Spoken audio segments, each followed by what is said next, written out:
Hello, I'm Shantae Collier, licensed Illinois real estate broker with Exit Strategy Realty and credit repair advisor. So I wanted to talk a little bit about real estate investing. I just got done showing one of my clients a property that she's interested in purchasing, and originally I had this property, actually I still have it under contract. I just had it under contract with a different client who has since decided that they may want to kind of throw in the towel. This particular property is a multi-unit building with commercial units in it. So because of the number of units it has, it's really considered a commercial property. It has a total of 5 storefronts and then 10 units, or 10 apartments, let's put it like that. I don't want you all to get confused when I say units. Units, I'm just meaning individual spaces that someone can occupy. So it has 5 storefronts and then 10 apartments. 6 of those apartments are 2 bedrooms and the other 4 are 1 bedroom apartments. After walking through, it may be potential to make 2 of those 1 bedroom apartments into 2 bedrooms. So she may end up with 8 2 bedrooms and then 2 1 bedrooms. Who knows? But either way it goes, when it comes to investing, you can be a beginner investor, you can be advanced. There are some basics that you will want to know. I'm not going to say you need to know it, but you will want to know, or at least work with someone that knows these things in order to have a successful acquisition. One of the things that I try to tell clients when they're looking to invest in properties is to know your numbers. And that is very important in investing. You have to know your numbers. If you don't know your numbers, you could be taking a loss. So number one, this particular property actually was not listed on the MLS. As real estate brokers, the majority of the properties that we deal with are listed on the MLS, which means that another broker, another real estate broker or real estate agent, whatever you refer to us as, or a realtor, not realtor. Please don't say realtor. It's realtor. That is like a pet peeve of mine when people say realtor. It's realtor. So anyway, after that little rant, so a lot of the properties that, when we get a listing, so let's say for instance someone says, hey, I want you to sell my property, whether it be a single family home, a multi-unit building, a mixed use, whatever. We're going to have them, work out the, fine details and everything, and then we're going to list that property on the MLS. And that allows any other real estate broker or realtor to be able to view those properties, send them to their clients that may be looking for something similar or just like that, and then their clients can make a decision whether or not they want to go see it, and that's when we schedule a showing and blah blah blah. So this particular property was not listed on the MLS. My client told me, hey, I'm interested. Client number 1 says, I'm interested in this property, can you make it happen? I'm like, sure. So I made it happen. It was actually so I guess I can tell you like how it all kind of started. So about a year and a half ago, my client came to me, him and his business partner, they wanted to purchase a property. My client ended up stepping away. The business partner was going to be the sole purchaser, and then have since decided, not to. So there is still a live contract that I negotiated on this property. So my client calls me last week, says, hey, my daughter is now interested in the property. So it's kind of still staying within the same circle pretty much. So with that being said, I had to speak with the seller's attorney. Now the seller that I was originally working with has since passed away. So now his widow is, of course, over everything.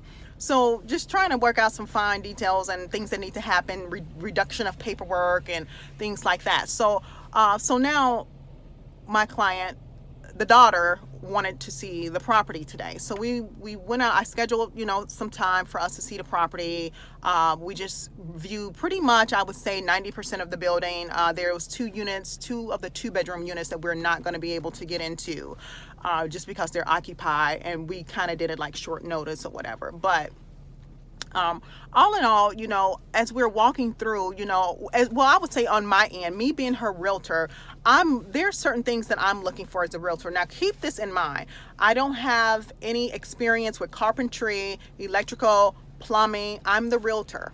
So my job is to assist with the sale from beginning to end, but I have to stay in my lane. You have your home, you have the home inspector that does their thing, or you have your attorney that does their thing, and then you have your lender that do their thing. So everybody, has, their piece of the pie and what they need to do. Everybody should know what they need to do. So I never give advice saying, oh my gosh, you need to replace all of this or all of that. That's not my line of expertise. So I know when to stay in my lane. But I do make note of things. I will point things out. I'm not going to say, oh my gosh, the roof is bad. I would say, hey, make note of this. This is something you may want to look into because I'm noticing water stains, or the ceiling is starting to buckle or cave in a little bit. So I did video. I took photos. I'm actually going to try to somehow combine all of this video that I'm doing now, along with my other videos, and then the photos. So it may not be the best because we really didn't have electricity. So we're kind of walking through with these flashlights and so on and so forth. But when it comes to real estate investing, like I was stating earlier, it's really about the numbers. If you want to buy, a lot of investors, or I would say maybe the seasoned investors, may say, okay, I want to purchase this property. Let's say they don't want to hold on to the property, so they want to fix it up and sell it. So they're not looking to hold it. So a lot of investors may say, well, I'm looking for a property where I can make, this profit. Now you have to know, me as the realtor would have to know, okay, what is your budget? What is this, that, and then do some numbers and things like that. I actually took a class, when was it? This is 20, so it had to be the beginning of 2017. I took a class, paid for it and everything, and it was to help me work a lot better with my investor clients and give me that knowledge that those core things that investors are looking for, and the questions to ask and things like that. Very great class. I'm really happy that I did make that investment into that particular line of real estate, because it really helps me to help my client a lot more, to make sure they're making the best decision, to make sure that their numbers are working for them and things like that. So when I talk about numbers, and I'm going to put this in the most simplest terms ever, when I talk about numbers, I'm merely talking about, what are you purchasing the property for? And this is for somebody that, let's say you want to sell it. So what are you purchasing it for? And we're talking about the full price, there's going to be closing costs and everything. So what is your total purchase price? And then what, and then, excuse me, I am chewing gum. I'm a avid gum chewer. I'm always chewing on gum. So if you all see me like whatever, sorry, hopefully it doesn't annoy anyone. But anyway, you want to know, like, what are you purchasing the property for? What's going to be your overhead costs, like all of your expenses, and then what can you sell it for? And then the difference is your profit, So in the end, some investors may say, I need this much of a profit or something like that. But let's say you have someone that's looking to kind of hold on to that property. I guess for them, it's going to take a little bit longer to see that profit, because they're actually going to hold on to the property, and they're probably looking to rent it out. But there is revenue to be made, but you want to make sure that you're purchasing the right type of building, the right area, things like that. There's, I remember years ago, one of my friends was talking about wanting to own a laundromat. And this is just my opinion as a consumer. I think one of the worst places to put a laundromat would be in an area where there's a lot of homeowners. Because a lot of homeowners, I'm not saying all, but a lot of them do have washer and dryers. And it's not standard in the sale of a home, but a lot of homes, when they're sold, they do have washers and dryers in them. I can say for myself, I have a washer and dryer. I rarely visit a laundromat. I have this one comforter that is so big and bulky, because I just have a standard size washing machine. It's so big and bulky that, I kind of like to take it to the laundromat, because it takes I'm literally trying to stuff it into my washing machine, and then literally it takes forever. probably close to 2 hours to dry. But either way it goes, like I was saying, so my point was, I just rarely visit a laundromat.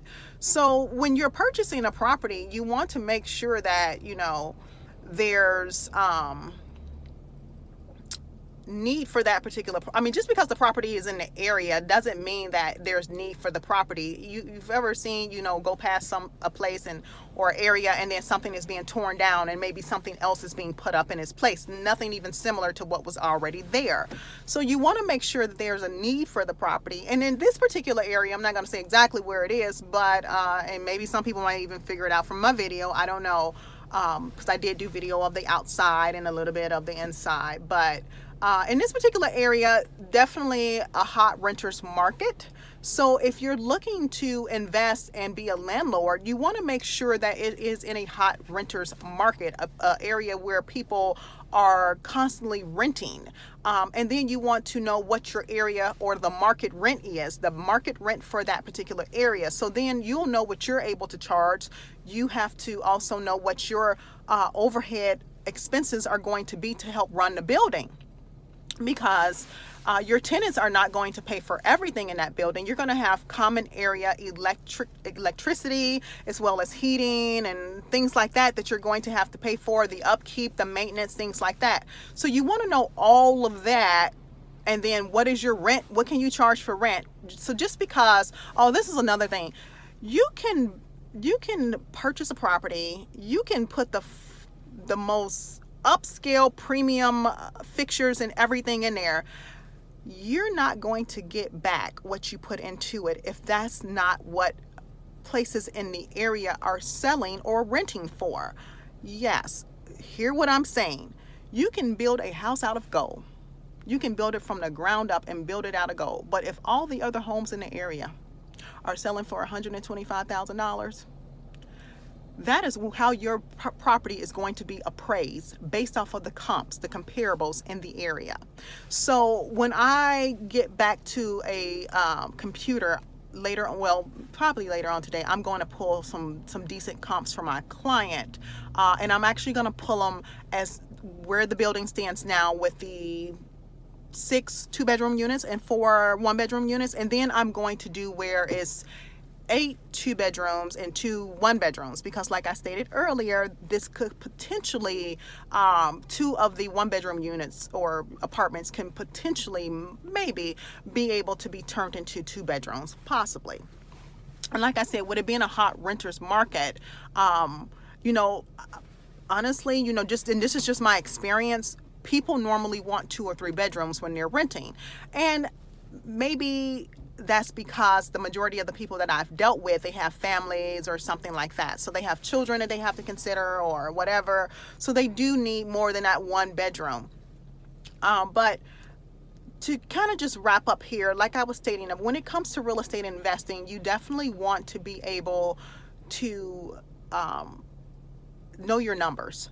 I can help so far with numbers and budgets, me being the realtor, but when it comes to material and things like that, that's really going to come down to you talking to your contractor, general contractor, and having that really good rapport with them, and start learning yourself, what things are. I am not, like I stated before, I'm not a general contractor. I don't have, a special certificate or license or anything, other than just in real estate, and then just things that I've picked up over time. So I will never give advice saying, you need to do this or that. No, that is not for me to determine. That's where you have other professionals. So you wouldn't expect your general contractor to give you advice on purchasing, a property.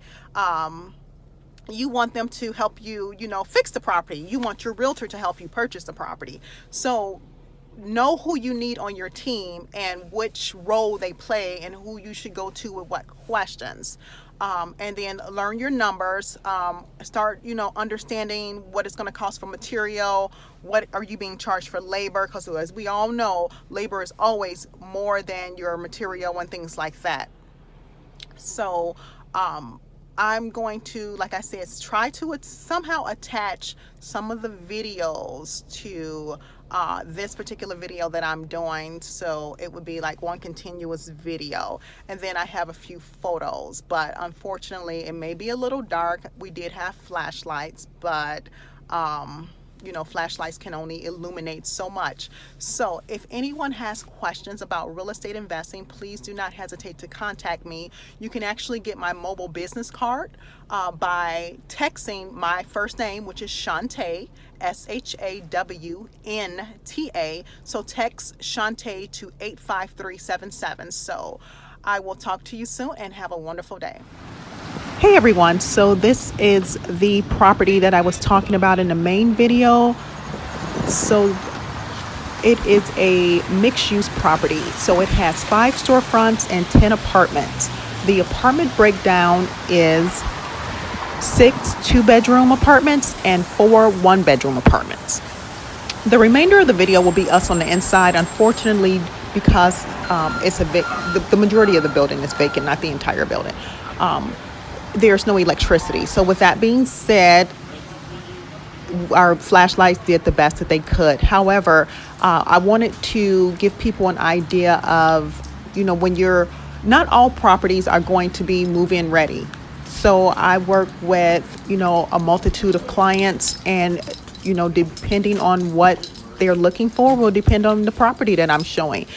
This particular client of mine is an investor who is looking to purchase this particular property, fix it up, and then rent it out. So a lot of the main components, things that you definitely wouldn't want to have to replace or go wrong, that stuff is pretty solid. So that's a good thing.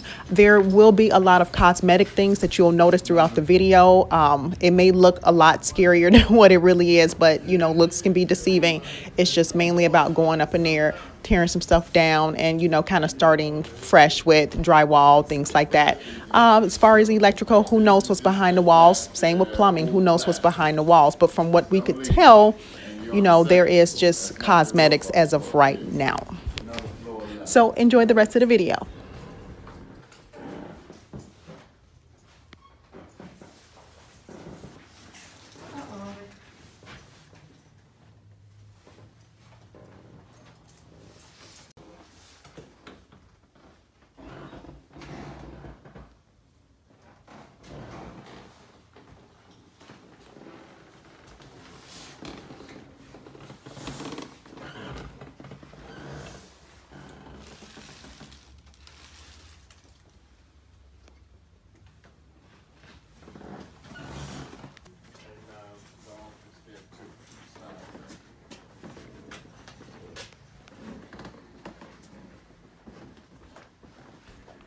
So this is one of the storefronts.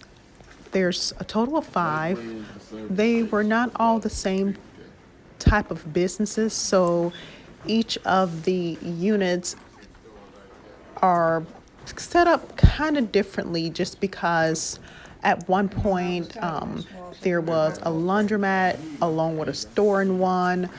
This particular one that we're in now looks as if, I don't know what it could have been, doctor's office, or just, I have no clue. The gentleman that was showing us the property, once he kind of took over to just maintain certain aspects of the property, the storefronts were already vacant. Oh, no. I'm just trying to take note of everything just in case, you know, so we won't have to ask the same questions again. So I'm just making note of everything, that's all. Okay. All right. Sorry, you all, I know this is a pretty long video, but for those that may be interested in real estate investing, this may be very interesting to you, and you may be able to learn a thing or two. So this is one of the bathrooms in one of the apartments. As you can see, this particular bathroom definitely would have to be gutted. There was some water damage throughout the building in certain areas. That has since been rectified, but of course, now you're looking at the aftermath. Plaster falling, buckling of things, peeling paint, things like that. You see the water stains where, you know, drywall have started to fall. You see stains there, holes.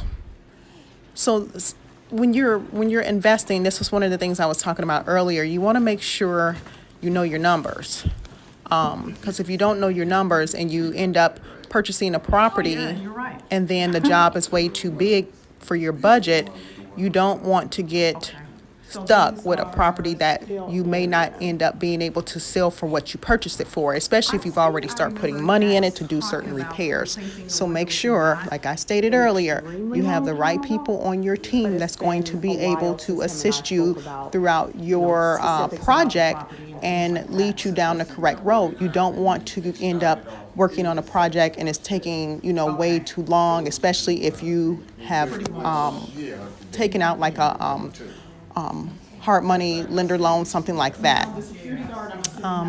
Let's see, here we're just basically kind of walking through, wrapping up our tour of the property. So just go ahead, and if you've made it this far, just continue to watch. We're almost done. Occupy in at least one of the apartments and then a storefront for his business. Right. Now, what I just showed you, weight rooms and stuff. Okay.